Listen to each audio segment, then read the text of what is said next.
The Valdorian Empire had ruled the Andromeda sector for 3,000 cycles. Their ships were legendary, their weapons devastating, and their arrogance absolute.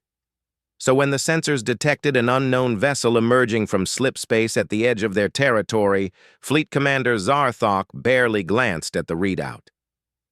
"Classification?"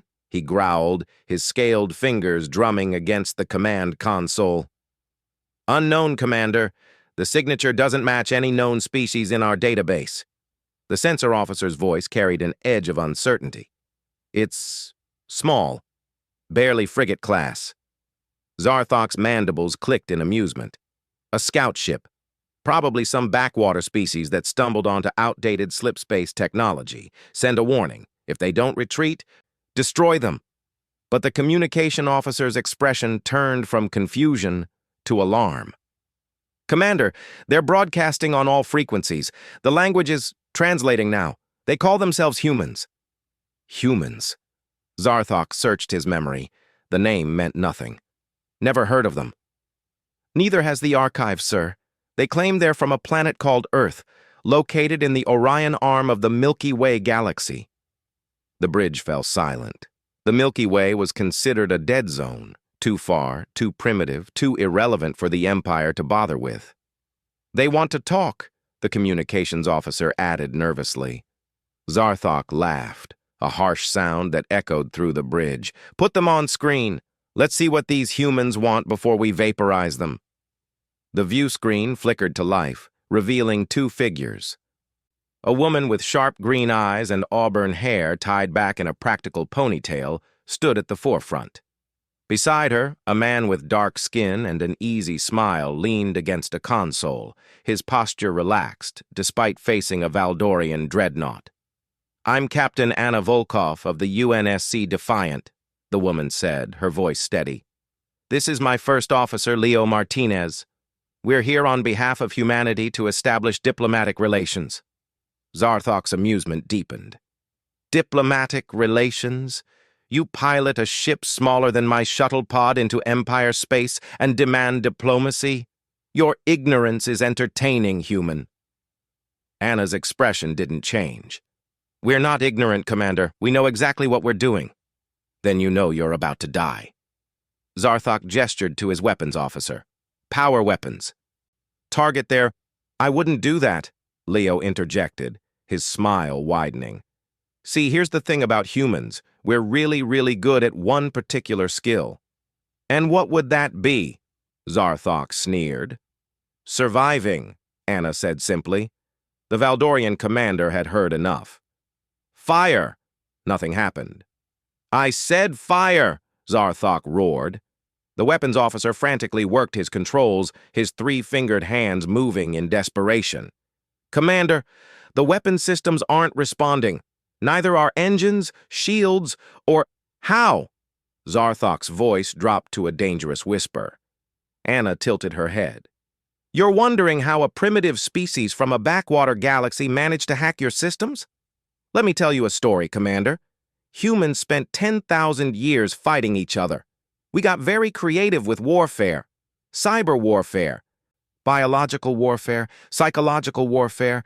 We've done it all. To each other." Leo picked up the thread. "Then we unified, took all that creativity, all that survival instinct, and pointed it outward. We've been watching the Valdorian Empire for 5 years now, studying your technology, your tactics, your weaknesses." "Impossible," Zarthok breathed. "Our systems are the most advanced in—" "In this sector," Anna interrupted. "But you've never faced an enemy that treats information warfare as an art form. Every transmission you've ever sent, we've intercepted. Every software update we've analyzed. We know your systems better than you do." The dreadnought's lights flickered. Emergency alarms began to wail. "What are you doing to my ship?" Zarthok demanded, panic creeping into his voice. "Right now, nothing permanent," Leo said cheerfully. "Just demonstrating a point. See, the Defiant isn't a warship. She's a proof of concept. We could have arrived with a fleet, guns blazing, but that's not how humanity operates anymore." Anna stepped closer to the camera. We're offering you a choice, Commander. The Valdorian Empire can continue its expansion, and eventually you'll reach human space. When that happens, you'll find out what 10,000 years of conflict taught us. Or, Zarthok asked weakly, or we establish mutual respect, trade, cultural exchange. We share our technological innovations, and trust me, you want our medical technology alone. In return, you help us navigate galactic politics. Anna's expression softened slightly. Humanity doesn't want war, Commander. We've had enough of that. But we won't be conquered either. Zarthok looked around his bridge. Every system was still offline. A single small ship had rendered the pride of the Valdorian fleet completely helpless. If they could do this with one vessel— "How many ships do you have?" he asked quietly. Leo's grin turned wolfish. "Enough. What guarantee do I have that you'll restore my systems?" Anna pressed something on her console. Instantly, the Dreadnought's systems came back online. "Our word. Humans value honor, Commander. When we make a promise, we keep it." Zarthok sat back in his command chair, his mind racing. The Empire had grown complacent, facing no real threats for generations. These humans had just shattered that illusion without firing a single shot. "I need to consult with the High Council," he said finally.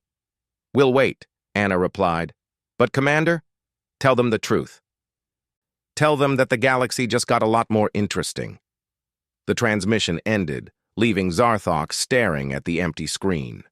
Behind him, his crew worked in stunned silence.